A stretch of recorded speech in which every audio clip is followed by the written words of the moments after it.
3 years ago, I was writing a story about something that happened to me when I was a little girl. I know a lot about things that have happened to me. What do you know the most about in your life? Point to that person. You know the most about yourself, right? And our stories are the best stories to tell. So in this notebook, I jotted down a few things about an experience that happened to me when I was a little girl. I just kind of wrote it down really, really fast. And I'm going to tell you that story right now. Okay, here's the story. Once upon a time, this is true, when I was a little girl, I was about 5, and it was Christmas time. And I begged my dad, please, please, please, please, please, can I open one present on Christmas Eve? If you've ever begged for that, give me a thumbs up. Because it's fun to open one present on Christmas Eve. So my dad said, you can open one present, but I get to pick the present. I'm like, okay, I'm sure he'll pick a great present, right? He's my dad, he loves me. So it's Christmas Eve and I'm sitting there with my present and it's wrapped beautifully. My dad says, it's your turn to open your present. So I open my present very carefully.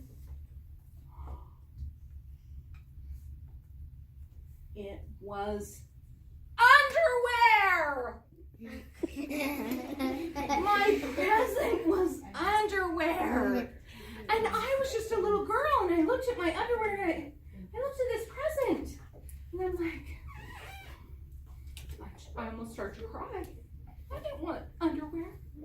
Then I got mad. I was angry. And do you know what I did? I took that underwear and I chucked it into the Christmas tree. I said, I don't want this stupid underwear. I was kind of naughty, right? So that was the story. And my dad said, oh, come sit on my lap. And he sat me on his lap and he taught me about being thankful and being grateful, even if you don't want the present. And the reason I told you guys that story is because I wrote that story. I wrote it down first about 3 years ago. And do you know what happened just the other day? That story is a real book.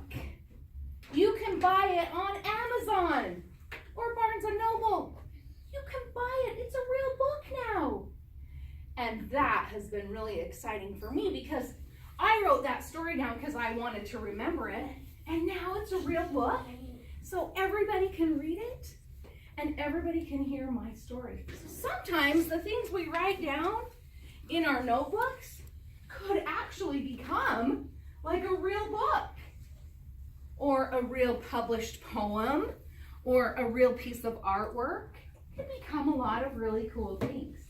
So that's another reason that I love my Creator's Notebook. Now I'm going to show you, or I'm going to have Miss Thomas show you a picture of my real book. You guys want to see it? Yeah. Okay. So you can stop.